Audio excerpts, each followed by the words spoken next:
Hmm. All right. So we're going to do some more problems here where I give you the factored form and we try to figure out the root, the factor, and the multiplicity. And then that leads to whether it touches or crosses, which leads to a graph. How does that sound? Good. Okay. So let's look at something like this. F of x equals x plus 2, x minus 1, and x minus 5. These are all to the power of 1. We want the root, the factor, the multiplicity. So we'll look at them one at a time. The first factor is x plus 2. The root comes from setting that x plus 2 equal to 0. So -2. Negative 2. The multiplicity is 1, which means that it crosses.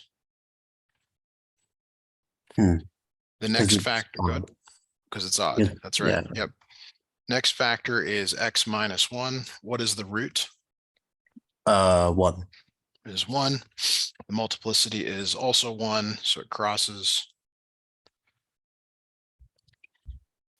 So the multiplicity for the third one is also 1 because Yes, it's okay. it's just the exponent. Okay. Okay. So, rough sketch here. We have a root at -2, +1, and +5. Right. Uh-huh. And did you guys talk at all about end behavior? Yes.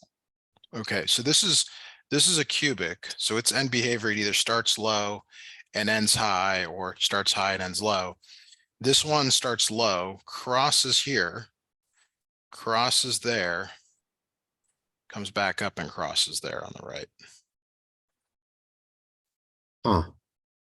Okay, it's a really rough sketch, really rough sketch, but the in practice here, like the setup is you determine the factor, the root, multiplicity, and either crosses or touches depending on that.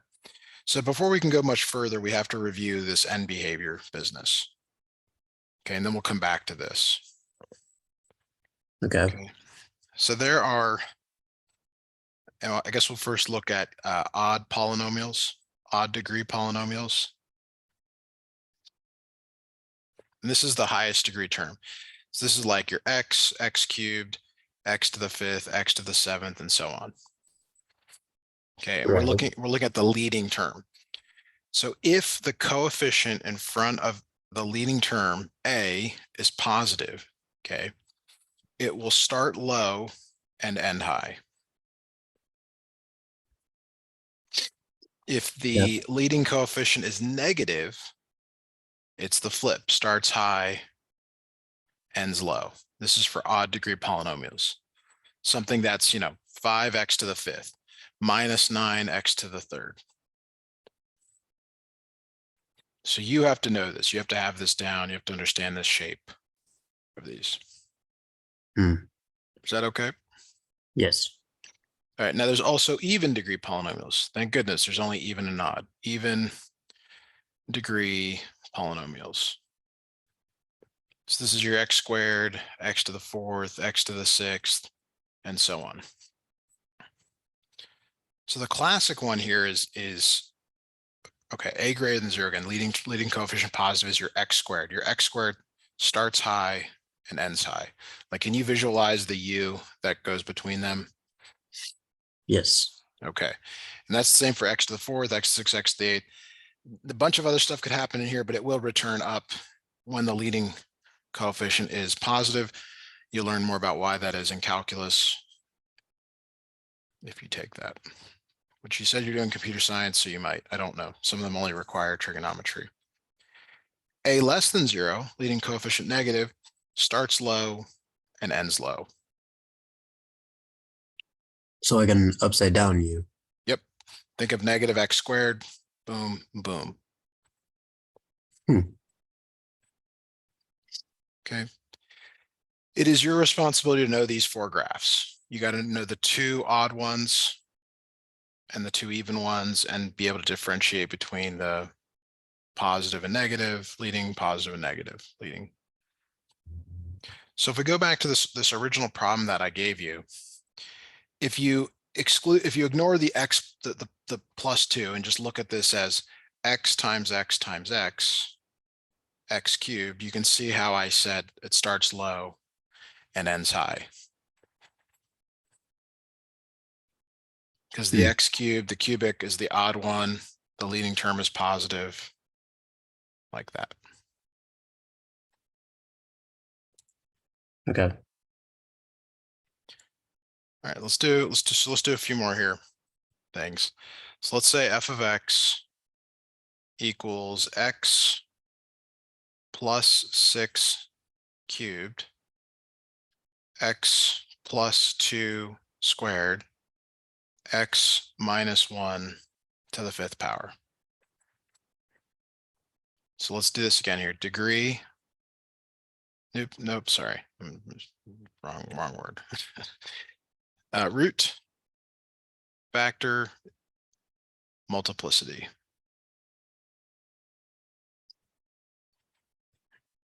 So the first factor is x plus 6. What does that correspond to in terms of a root? In terms of root, -6. -6. What is its multiplicity? 3. 3. And it's odd, so we know it crosses. Right. X plus 2. What is its root? -2. -2.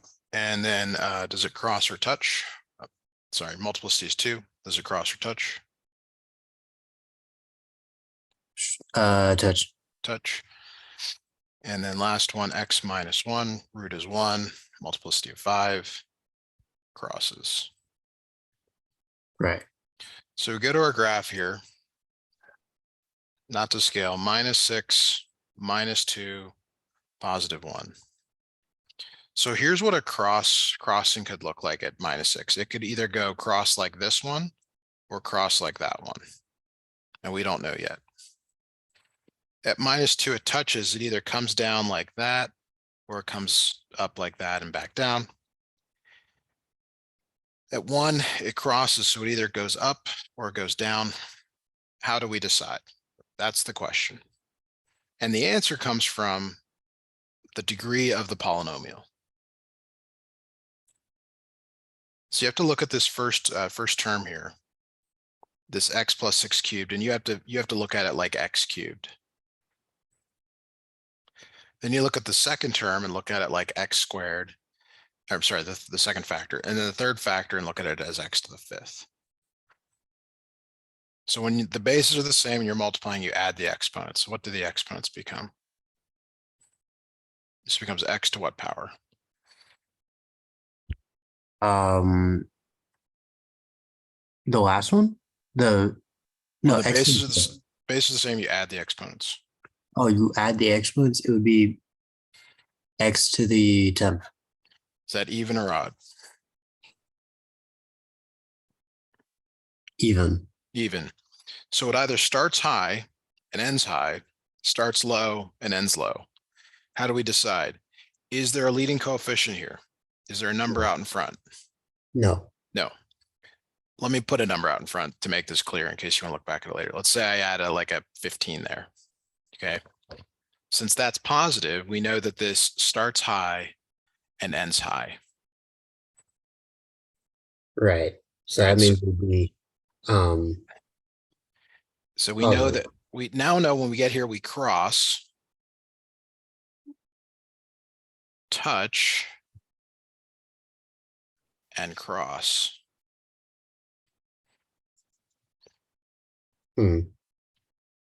It's kind of cool because it you know, you lay out the options and then you're forced into one or the other depending on the way you kind of snake through it. You see this in games, you know. Right. Appears to be more than one option, but there's not. So I don't know how much of that you like truly understood. Like there, any one piece isn't very difficult. It's doing it all together. Okay. Right. It makes sense. Yeah. You will do this in calculus with more complicated stuff, but we should maybe do one or two more examples before moving on to the rational root theorem, which is awful. Oh yeah. Yeah.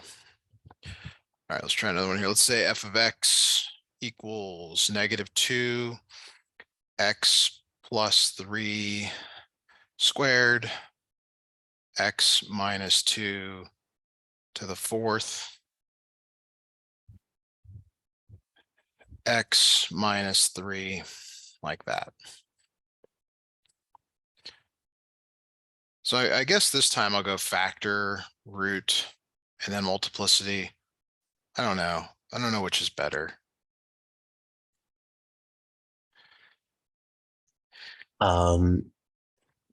Okay. What's the first root? And you typically go left to, sorry, let me just make another comment. It's typically from left to right. Sometimes they will put these out of order. I'm trying to put them in order to be kind. But you typically want to go left to right. Sorry. So what is the root of x plus 3? -3. Multiplicity, 2. touch or cross. I'll assume you said touch, not sure. How about x minus 2? What's the root? What's the multiplicity? The root is 2. The multiplicity is 4. And it touches again. Touches. Yeah, it touches. That's my word. They might have a different word in the book. I think.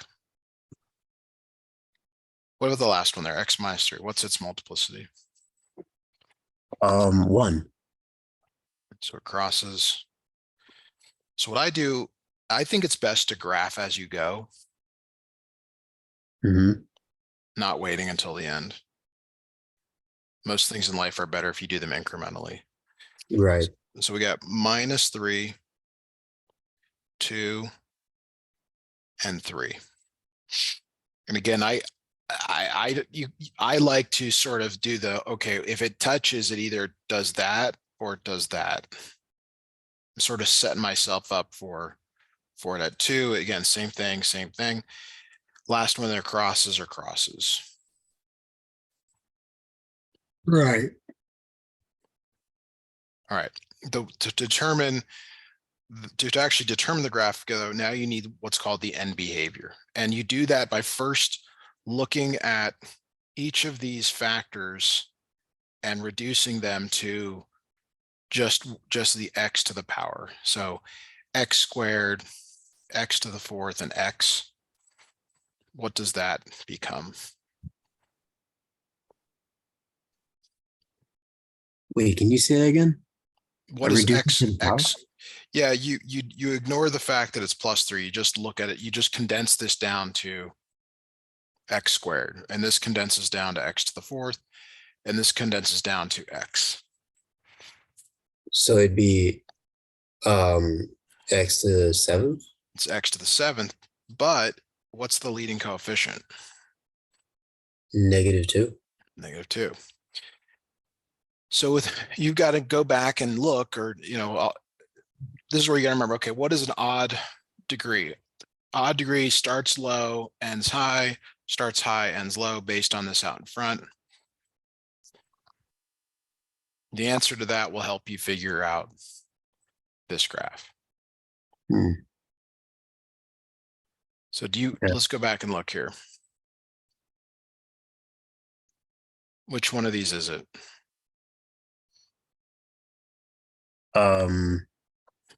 The first one, a is greater than 0. So a refers to that leading coefficient. Oh no. Oh, so it'd be the second one then. It is.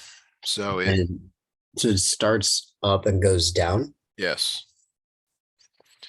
So the idea again is like now that you have everything, it's connect the dots, sort of. You have to get to the red, and you can't cross the line. So it has to be this. You have to get over to here. You can't cross the line. So this is where it's a little bit hard. You have to know that it bends back, bends up, and then crosses. That's weird. Yeah. Well, keep in mind, I'm doing this by hand. Computers do this a lot nicer. What your teacher is looking for is touch cross and end behavior. They really don't care what else you do. Hmm. Because another student might come along and theirs might look like this.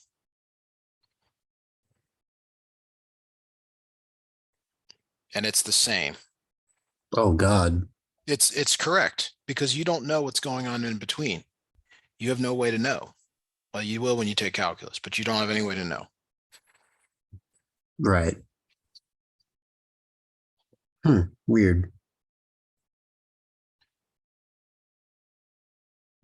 Okay, so let me make one relatively simple here compared to what we've been doing. And I just want you to do your best to graph this.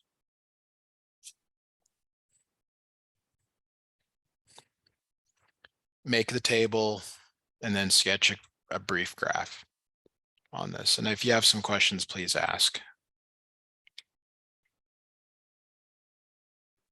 Yes, sir.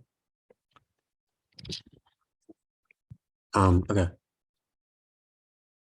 So the table is the factor, roots, and multiplicity.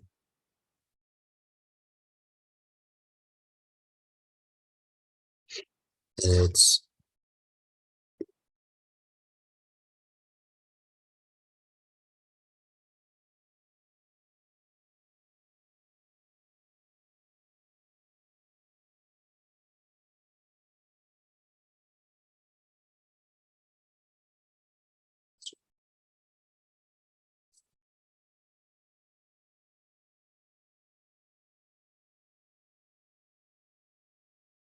okay, so it's the first of the odd graphs, right? Because it's It is odd, and it does start low and end high. I agree. and then the root for the first one is -2, and the multiplicity is 2. Okay. Why don't you try sketching it, and then I'll sketch in the, another version, we'll say. Okay.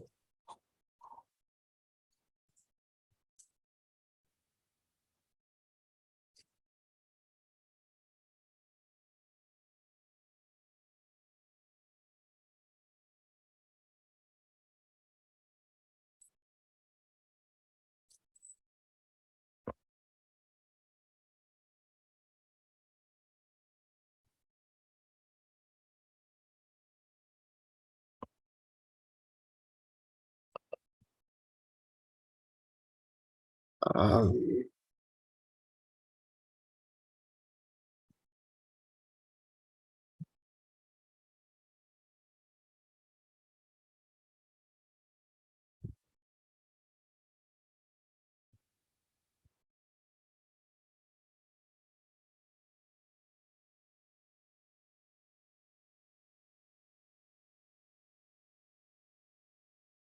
I think I got it. Okay, so this is what yours has to have is kind of what you already said. It's got to start low and end high. And at -2, it touches, kind of kisses. I don't know if we can use that word anymore. Kisses, bounces off. At 1, though, it crosses. So you should have something that looks like that. Yes. Great. Any questions on that? No. Thank you. Okay. All right. We can move on to the rational root theorem.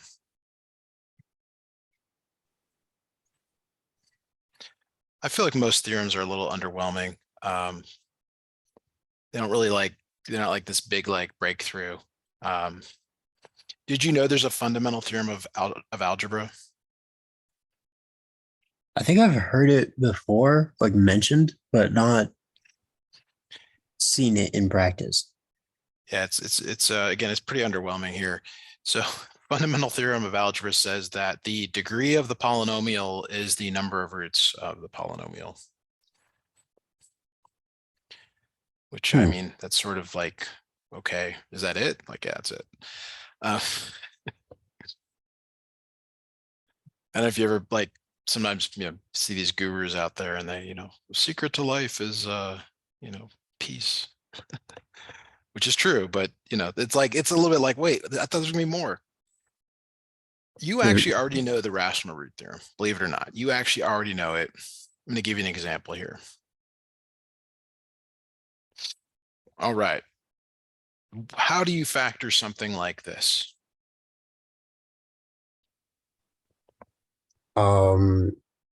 You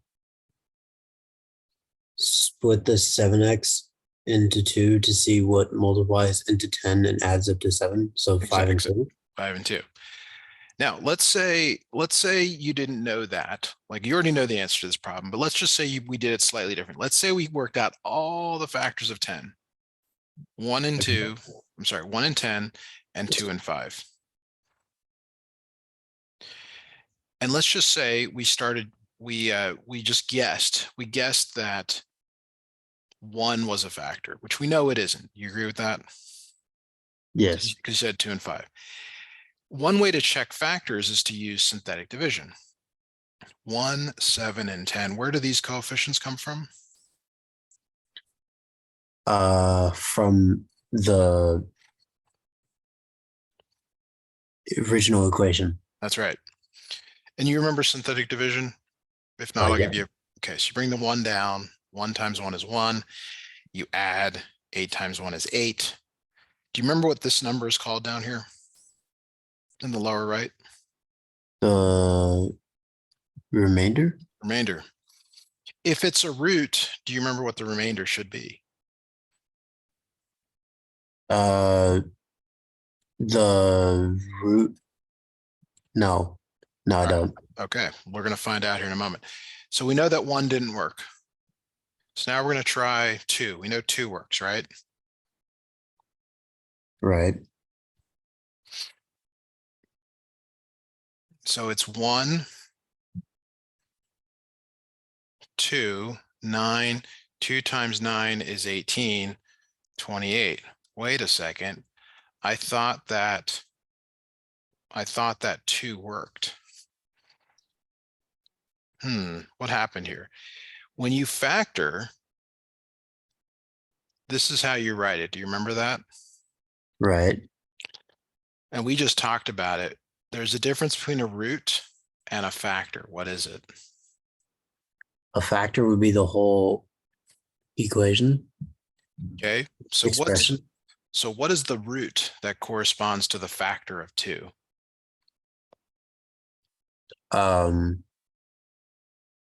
-2 and -5. Yes. So here's what we should have tried. We should have tried -2. Because the factor is 2, but the root is -2. Okay. So now let's see, how does that change this? -2 here.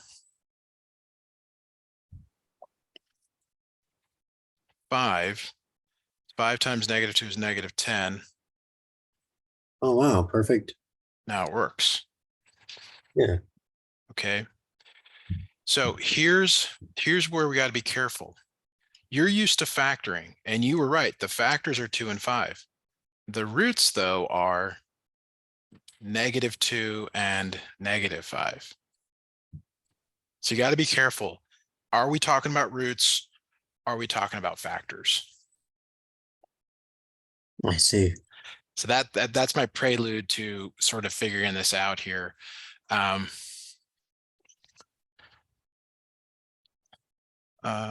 right, so the lead-in to the rational root theorem is the following. I'm going to give you a polynomial here.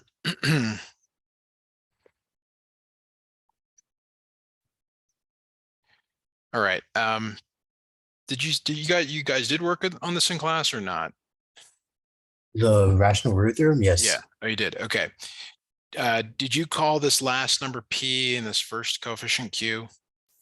No. What what did you guys call it then? This is important. Or maybe you didn't get that far. I don't think we did that. Okay. Um, well, Because okay. we had to move on from the rational root theorem to Descartes' rule of signs. Descartes, yes, old dead guy. And that's important. So the Descartes rule of signs really important after you know this P and Q business, and I'll talk about it in the context of that previous problem. But P is the last number without the sign. Q is the leading coefficient without the sign. Okay. And the reason you need these is the rational root theorem says that if you take all the combination of the factors of P and Q, P divided by Q, so Q has factors, I don't want to do this, 1, 2, and 4, and P has factors of just 1. If you take all the factors of P divided by all the factors of Q, plus or minus, you get all the possible rational roots of this thing. So let me show you that in action here. So it's like taking 1 over 1, that's the first, this 1 over this one, comma, 1 over 2, comma, 1 over 4, and putting a plus or minus in front of all of them. So what this list is it's a list of all the possible rational roots of this thing here. Okay.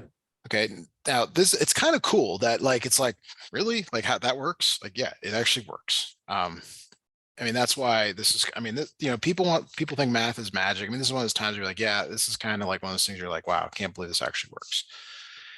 But we kind of already saw that it worked, because what did we do in this problem? We looked at 10. You wrote the factors of 10. We said 2 and 5. It happened to be -2 and -5. It kind of makes sense now. It's like, all right, well, that's why the plus or minus is there. So we're going to do this, and I'm going to give you the roots that work here so you can see this in action. We're going to try 1. All right, so bring the 4 down. 4 times 1 is 4. -9 plus 4 is 5. 5 times 1 is 5. That's not, oh, -5, sorry. Oh. 6 and -5 is 1. 1 times 1 gives you 0. Okay. So that means 1 works. 1 is a root. What factor does that correspond to, though?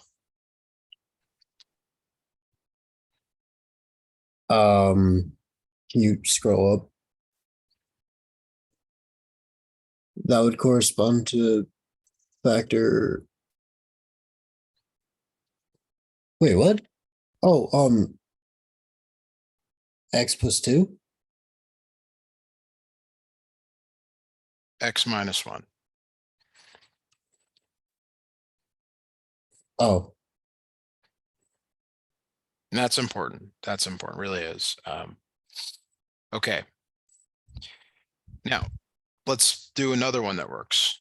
1/4 works. Actually, I'm sorry. 1 actually works again. So you actually try the numbers again. So bring the 4 down. 4 times 1 is 4.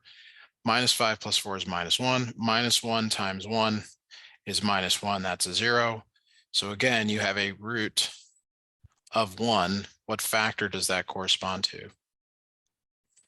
x minus 1. X minus 1. Good. And the last one that works here is 1/4. Bring the 4 down. 4 times 1/4 is 1. That's a 0. So it's a root of 1/4. Root of 1/4. Okay. And this one's a little bit awkward. So we gotta talk about this. It's 1/4 minus x equals 0. But you don't leave it this way. You actually end up multiplying everything by 4. So you get 1 minus 4x equals 0. or 4x minus 1 equals 0. Sorry, I did this all backwards. Apologize. That was really bad. X minus 1/4 equals 0. Multiply everything by 4. Yeah, I mean, it's one of those days. Hey, it's Monday. Yeah, it is Monday. So this always bothered me. Like, why can't I write x minus 1/4? I don't know. They just don't. It's not preferred. It's preferred to do it this way. Okay. So your roots are 4x. I'm sorry. Your factors are 4x minus 1, x minus 1, and x minus 1, or 4x minus 1 times x minus 1 squared, like that. Okay. That makes sense. So the rational root theorem starts by figuring out P and Q. P is this last coefficient. This is textbook stuff. Q is the first coefficient. Okay. And then P and Q, you write the ratio of them here. Okay. So we'll see that in another problem here. And really this all ties into Descartes' rule of signs. It's actually kind of all like, if you get it all together, it's really neat. It's really kind of interesting. How people could solve problems long ago before technology. Like, how did they do this? But so again, P is this last number. You really look at it without the sign though. Q is this first number. So P is 3, Q is 3. And you want to identify the factors of each. The numbers that multiply together to get these numbers here. So then you write every combination, like you take this first one and you put it over the 1 from the Q. Then you take the first one and put it over the 3. So that's 1, 3. Then you take the 3 and put it over the first one. Then you take the 3 and put it over this 3, but that's really 1 over 1, so you don't put duplicates. So this is plus or minus 1, plus or minus 1/3, plus or minus 3. So these are the possible rational roots. So you said you wanted to be maybe do some computer programming, a computer science degree, potentially. Yes. So notice that you can programmatically figure out the roots of P, the roots of Q, and you can pair them up. Can you kind of visualize that algorithm? Not necessarily the code, but just like, do you see that that's a programming exercise to pair these up? Yes. And then do you see that it's yet another programming exercise to just test these? Yes. Like to just go through them and just put these numbers in and see if they ever equal 0. And Yes. what's nice about computers is you can just test them. Like we have so much processing power, like it's not a big deal to just go through them all. Okay. Now, good programmers, good people that solve problems, they know how to make this better by looking for certain things. And that's kind of what Descartes' rule of signs is. Descartes' rule of signs. It like tells you which ones to try first. Yes. Sorry. Yeah. I mean, and so like, I don't know if you've ever like had a, situation where you're like, well, I know this, something here is going to work, right? But you don't just sit there and just start. You try to like try something that you think will work better than another. And yeah, that's where this could be turned into kind of a really cool exercise if you have like a reason to try something, whereas you're just blind guessing, truthfully. So, because that's what's going on here. Like you're going to get a test question that says, find the roots of this, no calculator, and you have to guess. Right. And it's like, well, which one do you even guess? Do you guess 1, -1, 1/3, -1/3, +3, -3? I don't know. I don't know how to tell you to guess. I'm not a good guesser. But for the purposes of time, I'm going to help you here.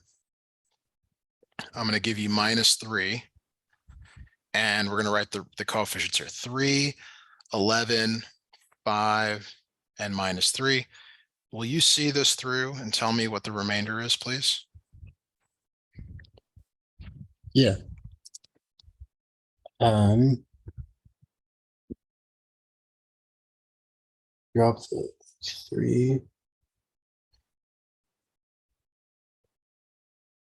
3, 11, 5, -3. You drop this 3, and that would be -9, which is 2, -6. No, yeah, 6, -1, 3, 0. Okay. It'll be 3x squared. Just give me the numbers. Give me the numbers down here.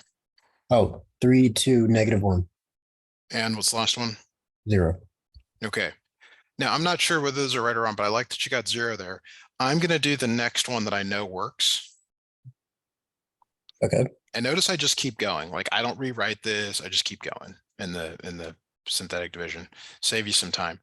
3 times -1 is -3. -1, -1 times -1 is 1. 0. We got it. Mhm. Your last root is 1/3. Bring the 3 down. 3 times 1/3 is 1, and that's 0.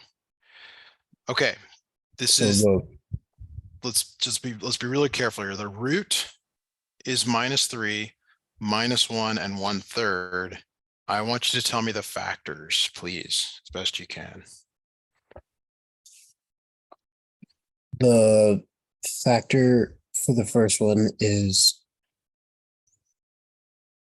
x plus 3, Okay, and then x plus 1, okay. and then Good. x minus 1/3.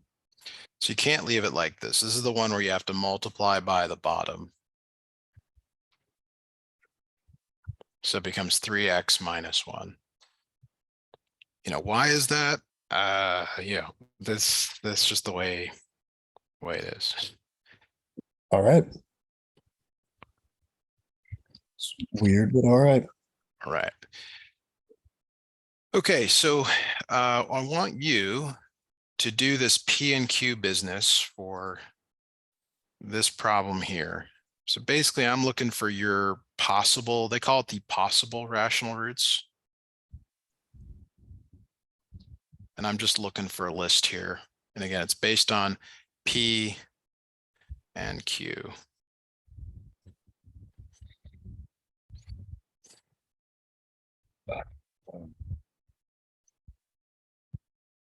Um, wait, can you scroll up for a second, just real quick? Sure.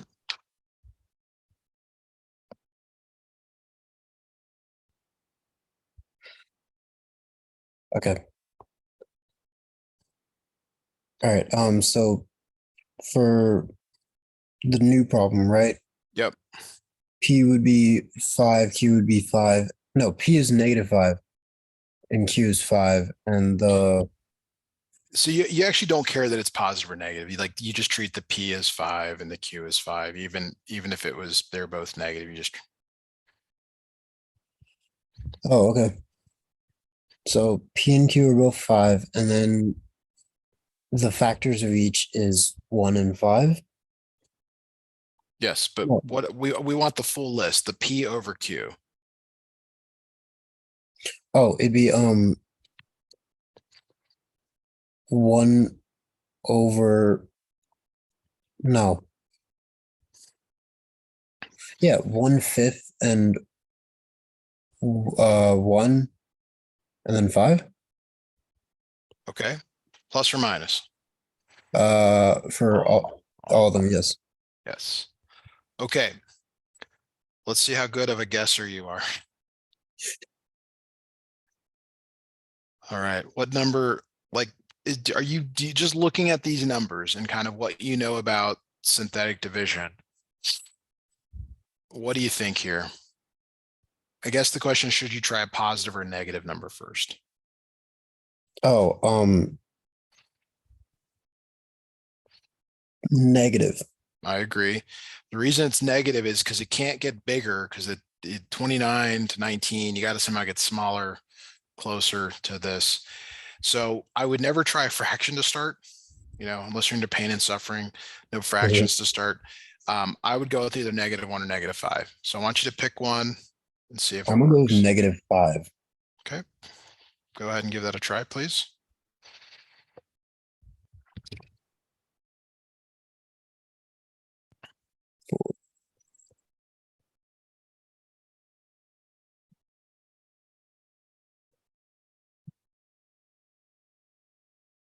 So 5.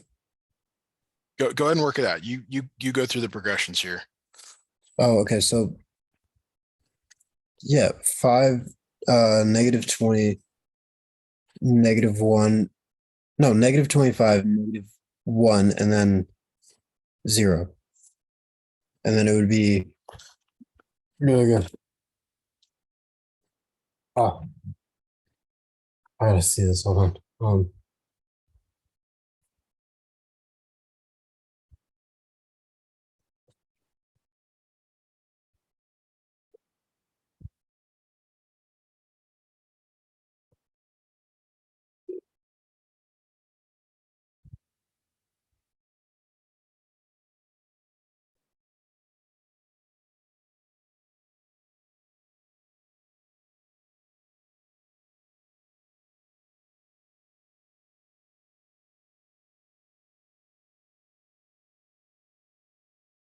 From there, I'd still try negative.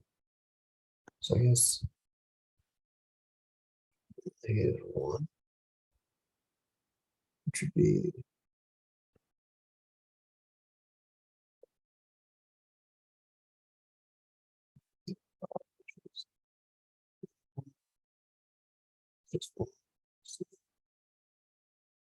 -1, which would be 5. No, +1/5. So that would bring it to 1, should be 0. Okay. I think I got it. Okay, so bring the 5 down. 5 times -5 is -25. 4, because you're adding 4 times -5 is -20. -1 times -5 is +5. You guessed correctly. Okay. Okay. Right. So I want you to try now -1. -1 would be Give me the coefficients or the numbers down here when you're done with that, please. -5 and no, so normal 5, -5, or no, -1 and then 0. Good. And then does 1/5 work? Yes, positive, not negative. That's right. So here we go. We've got roots of -5, -1, and 1/5.